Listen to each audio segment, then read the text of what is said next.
He started out with the whole, like, you know, we have to acknowledge that he's not actually a superhero, just like, you know, Bill Gates isn't a superhero. At the same time, he is doing things that kind of like please me because he's pissing off the right people. So, you know, if we have to trade benevolent dictators because they are dictators, I mean, maybe this one's better. I guarantee there'll be a reality show about, not a reality show, but some serial will be made about Elon Musk and Twitter someday if it actually happens. Okay. What a wet fart of a commentary. What the was that? Jimmy doesn't even want to entertain it.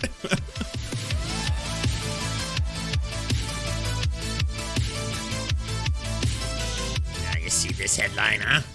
So here's Joe Rogan reacting to Elon Musk buying Twitter in real time on his show. Here we go. All the people that are calling for censorship, you're only calling for censorship for people that don't agree with you.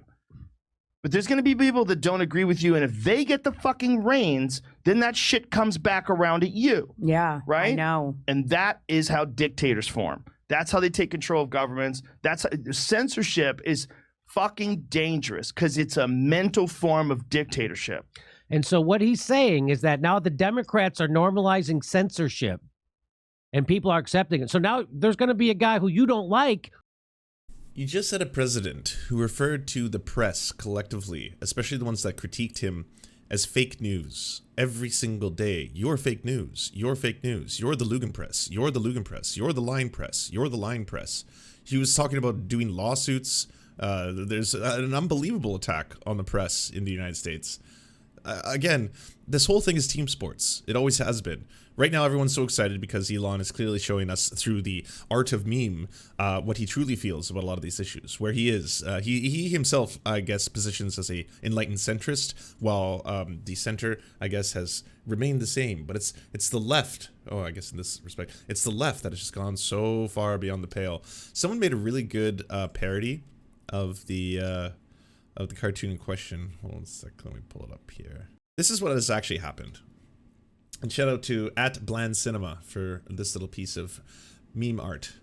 American politics in 2003. Here's where the center is. The left was saying the Iraq war is a bad idea. The center was saying, but the weapons of mass destruction. And the right was saying, troop hater, traitor, freedom fries. The year is 2008. The left is saying, we should bail out people, not big banks. The center, which has now moved a little bit further away from them because they're kind of scared, but the banks are too big to fail. If they go down, we all do. And the right was calling them communists. And then in 2022, the left is saying trans people are human. Now you've moved even further. When did you go so far to the left? And the right are calling every single person who says that a groomer. So this is basically what's been happening. And I would like to say that there's consistency on this side, as you can see by the line that I'm quasi-drawing here. And then via science, we can see how there's a line moving in this direction. Again, this is science. This is data, raw data. So you can't challenge this. Who's going to have that power, and they're going to censor you and install the dictatorship. That's how it works. That's what he's saying. Just like they said about when they gave all those powers to Barack Obama and they repealed habeas corpus. You don't have to worry about it. There was what if there's a guy you don't like who's power? Then if all it was Trump was president. And so that's what he's saying. Okay, you like it now because your people are in power. What happens when a guy you don't like is in power? Okay, here we go. Mm-hmm. You're deciding what people can and can't do. And again, this is a false narrative that has been pushed. The idea that there's a overwhelming amount of censorship that goes towards the right. We were looking at the raw data in that recent study that came out of the University of Indiana that shows that there is a bias, but it seems to be slanted towards the right, not the left. And rather than the algorithms themselves being the sole dictators of that, it also happens to be from a lot of, let's just say, antagonism and people going after one another on the platform itself. If you look at the actual numbers. Oh, and like, that's just Twitter, by the way. Facebook, there ain't no competition. Facebook is dominated by the right. It's like, you know, the Daily Wire, Ben Shapiro, Don Bongino, you know, it's just like all the way down the board. The top 10, always usually 9 out of 10 of them, if not 10 out of 10 of them, will be right-wing. And you're deciding it based on your own ideology. And how do I know if you've examined it? How do I know if you're introspective? How do I know if you've done the work? Victims. How do I know if you've like being honest about yourself, about your failures and your successes and your kindness and your weakness, your strengths, your flaws? How do I know? I don't fucking know. But I do know this. If you want to censor people, most likely you haven't. Most likely you haven't done the work. Yeah.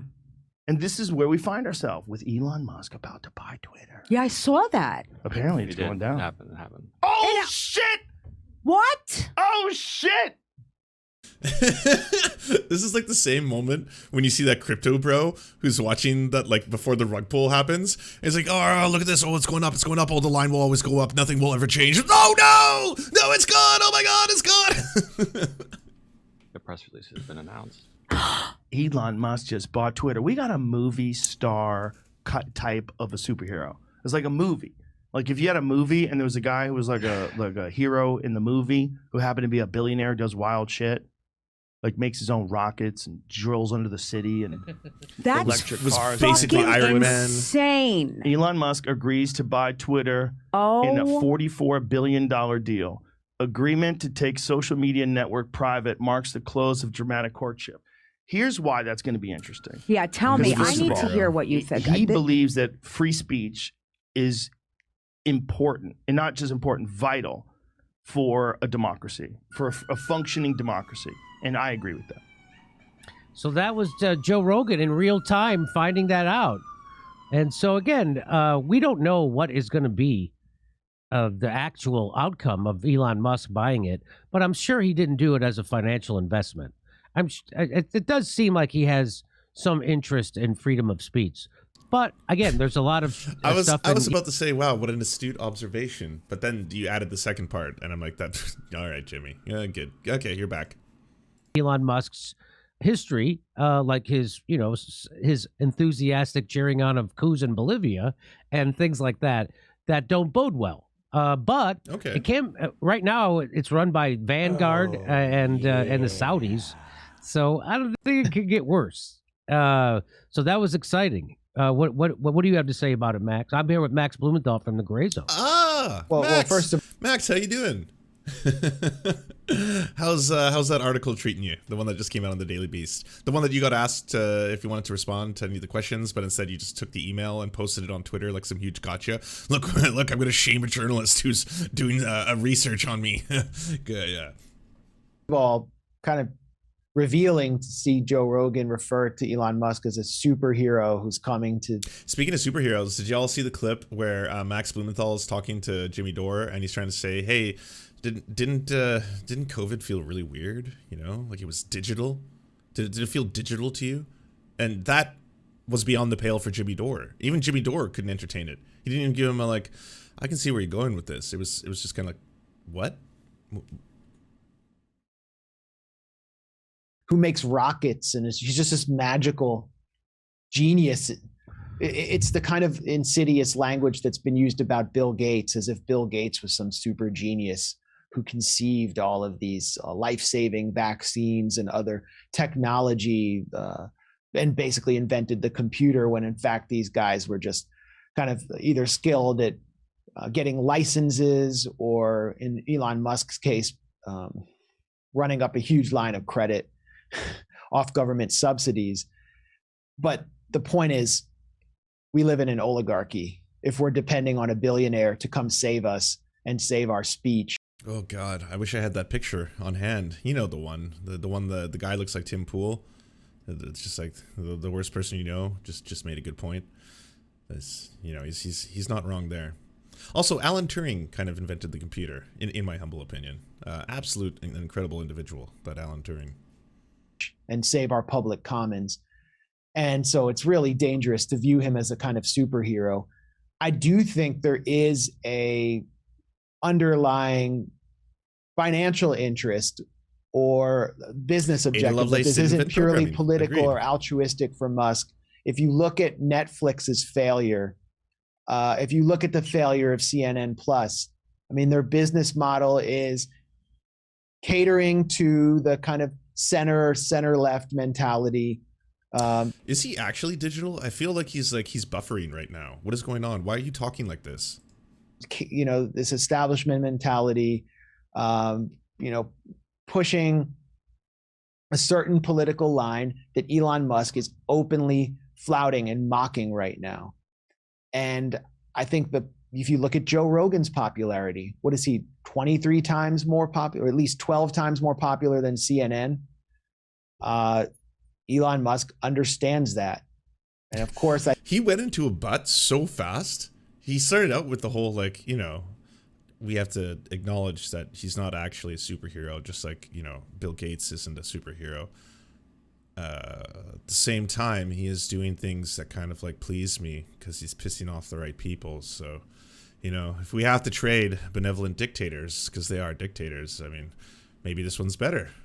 I think any billionaire right now would like to control Twitter because it's where the intelligentsia, where the influencers, where politically powerful people, where governments hold their debates. The intelligentsia, oh my, I feel special now. And put forward their arguments. And so it gives you some control over reality itself. We have a slight update from Dave of the Serfs.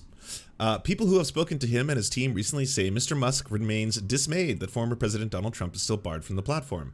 If Mr. Musk, as he has signaled, moves towards a true Twitter free-for-all, it could unleash other, even more schismatic personalities. The right-wing provocateur, Charles C. Johnson, banned in 2015 for tweets asking for fundraising for taking out a prominent Black Lives Matter activist, has already seized on a chance for clemency. When Mr. Johnson this month saw Mr. Musk's offer to buy the company, he texted Mr. Musk's point man on the deal, Jared Birchall, head of the billionaire's personal investment office. When do I get my Twitter account back? Mr. Johnson asked. Hopefully soon, Mr. Birchall responded. Hopefully soon. Neat.